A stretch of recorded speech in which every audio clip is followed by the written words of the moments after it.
वक्फ property registration की तारीख बढ़ाए जाने पर सहारनपुर के रुकन पार्लिमान इमरान मसूद ने रद्दअमल का इजहार किया। उन्होंने कहा कि अब जब कानून बन गया तो कानून के हिसाब से प्रॉपर रजिस्ट्रेशन करना पड़ेगा। मैंने उनसे ज्वाइंट पार्लियामेंट्री कमेटी में भी कहा था कि जो पोर्टल पर प्रॉपर्टी रजिस्टर्ड है उसको रजिस्टर्ड मान लेना चाहिए। एक प्रॉपर्टी को रजिस्टर करने में काफ़ी वक्त लगता है। मैं समझता हूँ 3 महीने बाद भी शायद कम पड़ेंगे। जितनी स्पीड के साथ सिर्फ कर्नाटक में काम हुआ, सबसे ज़्यादा प्रॉपर्टी कर्नाटक में ही रजिस्टर्ड हुई। बंगाल में 12%, उत्तर प्रदेश में 30 से 40% काम हुआ है। इसका मतलब तकरीबन 60% प्रॉपर्टी के रजिस्ट्रेशन अभी तक नहीं हो पाए। वक्फ प्रॉपर्टी की आज आखिरी तारीख थी रजिस्ट्रेशन करने की, लेकिन एक बड़ी राहत दी गई है अल्पसंख्यक मंत्रालय की तरफ से। अल्पसंख्यक मंत्री किरेन रिजिजू ने कहा है कि अगले 3 महीने तक हम किसी तरीके की कोई पेनल्टी नहीं लगाएंगे, किसी तरीके की कोई कानूनी कार्रवाई नहीं करेंगे।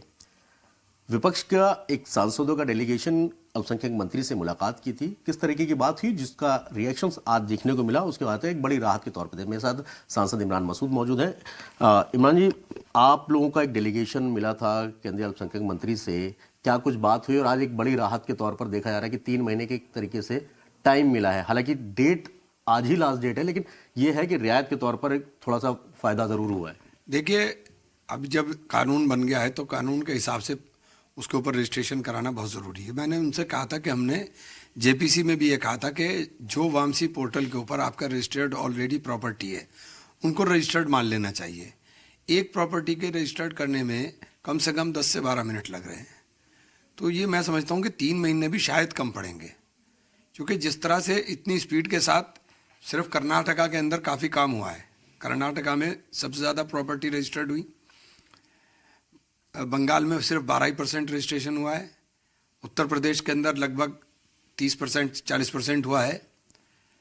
काफ़ी प्रॉपर्टीज़ का रजिस्ट्रेशन होना है, और यहाँ के वक्फ बोर्ड को और तमाम मुतवल्लीस को, तमाम जो प्रॉपर्टीज़ को देखने वाले हैं, उनको चाहिए कि सारे काम बंद कर सबसे पहले इस काम को पोर्टल के ऊपर रजिस्टर्ड करा लें। कल हमारी बहुत देर मंत्री जी से वार्ता हुई थी, और मंत्री जी से हमने आग्रह किया था, यानी कि ये व्यवहारिक प्रॉब्लम है, व्यवहारिक दिक्कत है। इसको आप, क्योंकि उसमें दिक्कत ये थी कि कानून बन गया और पार्लियामेंट चल रही तो जीओ भी नहीं ला सकते, और अमेंडमेंट लाने के लिए बहुत लंबा एक प्रोसेस है। तो मैं समझता हूँ इससे जो राहत मिली है उससे और ज़्यादा कुछ अभी दिखाई नहीं दे रहा था कि एकदम इंटरिम कोई मिल सकता है। बाकी लड़ाई भी चली रही है कोर्ट में भी। हालांकि ट्रिब्यूनल पे ये कहा मंत्री जी ने कि ट्रिब्यूनल में जाके डेट को आगे 6 महीने तक और एक्सटेंशन ले सकते हैं, तारीख बढ़वा सकते हैं। लेकिन मेन प्रॉब्लम है कि जो टेक्निकल इशू सबसे ज़्यादा आ रहा है कि जो पोर्टल है उम्मीद का, वो पोर्टल का सर्वर ही पूरी तरीके से बैठ जाता है। कल हमने भी ग्राउंड पे जाकर देखा, पोर्टल हमने चेक कराया तो कहीं सर्वर बिल्कुल बैठ जाता है और वेबसाइट तक नहीं खुलती। तो वो आप जो 10-12 मिनट कर रहे हैं, हमारे सामने 1 घंटे में एक प्रॉपर्टी रजिस्टर्ड नहीं हो पाई। तो क्या इसके लिए भी आप लोगों ने बोला कि उम्मीद पोर्टल को भी देखा जाए? मैंने वही कहा था कि इसमें टेक्निकल प्रॉब्लम है। मैंने कल पार्लियामेंट में भी बोला था कि इसमें टेक्निकल प्रॉब्लम है, तो ये रजिस्टर्ड कराना ज़रूरी है, तो सब रजिस्टर्ड कराएं। लेकिन इनके पास पहले वामसी पोर्टल पे ऑलरेडी रजिस्टर्ड थी प्रॉपर्टीज़।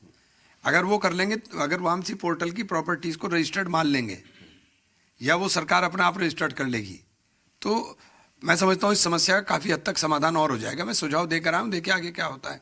आपको लगता है, जैसे आपने कहा कि कर्नाटका सबसे फर्स्ट नंबर पर 98% वहाँ पर प्रॉपर्टी का रजिस्ट्रेशन हुआ, दिल्ली भी में भी तकरीबन 98% के आसपास प्रॉपर्टी रजिस्टर्ड हुई, लेकिन यूपी में 2 लाख से ज़्यादा है। जहाँ से आप आते हैं उत्तर प्रदेश से, 2 लाख से ज़्यादा प्रॉपर्टीज़ है, और अब तक 28% 3 तारीख तक का मैं बता रहा हूँ आपको रजिस्टर्ड हुआ था। अब 40 के आसपास हुआ होगा। अभी लगता है कि टाइम मिलने के बाद से थोड़ा सा और आसानी हो जाएगी, वो प्रॉपर्टियाँ भी रजिस्टर्ड हो पाएंगी। हाँ, देखिए, इनको कोशिश करनी चाहिए, सबको मिलकर कोशिश करनी चाहिए कि इसको जल्द से जल्द रजिस्टर्ड करा लें। जब एक चीज़ कानून का रूप ले चुकी है तो आप कानून के दायरे में तो आपको काम करना पड़ेगा। तो इसलिए इसके अंदर अननेसेसरी डिले करेंगे तो प्रॉब्लम आएंगी। अभी टाइम मिला है, इसका भी फ़ायदा उठाना चाहिए। पूरा हो जाए उसके बाद कुछ रह जाएगा, तब देखते हैं कि किस तरह से इसके अंदर हम लोग मदद कर पाएंगे। चलिए, बहुत बहुत शुक्रिया हमसे बात करने के लिए। साफ तौर पर है कि 3 महीने का वक्त आगे जो बढ़ा है वो महज इस वजह से है कि आपके जो टेक्निकल इश्यूज थे वो अब आगे नहीं होंगे, नहीं देखने को मिलेंगे। हालांकि जो विपक्षी सांसदों का डेलीगेशन मिला था उससे काफ़ी फर्क जरूर पड़ा है। वीडियो जर्नलिस्ट राम नरेश के साथ सैयद मुबशर, जी मीडिया, दिल्ली।